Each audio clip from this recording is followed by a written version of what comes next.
There are two administrations with so many differences, but with yet another thing in common. President Obama's White House and the White House under George Bush. Both are now being accused of secrecy and withholding information that could impact you. Let's get details from CNN's Elaine Quijano. Elaine? Suzanne, some open government advocates aren't happy with what they say is more of the same so far from a president who promised change. As a candidate, Barack Obama pledged to usher in a new era. I'll make our government open and transparent so that anyone can ensure that our business is the people's business.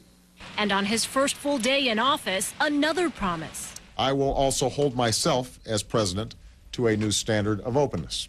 But some open government advocates are still waiting. The truth of the matter is, it's not looking so different right now. Melanie Sloan heads up the nonpartisan watchdog group CREW, Citizens for Responsibility and Ethics in Washington.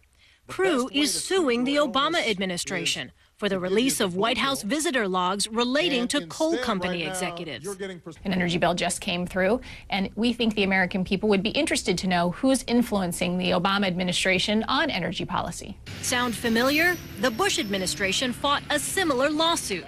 Former Deputy White House Press Secretary Trent Duffy. There is a fine line between governing and campaigning, and each politician has to deal with the promises they make on the campaign trail. Mr. Obama never did make any promises regarding visitor logs, although spokesman Robert Gibbs says the White House is reviewing the visitor records policy and says the administration's transparency shouldn't be measured against other White Houses. This is not a contest between this administration or that administration or any administration. It's to uphold the principle of open government. Still, for some, a disappointing showing so far from a president who won in part by differentiating himself. We see him come in and immediately they take the same kind of secrecy positions that the Bush White House did. So that's very troubling.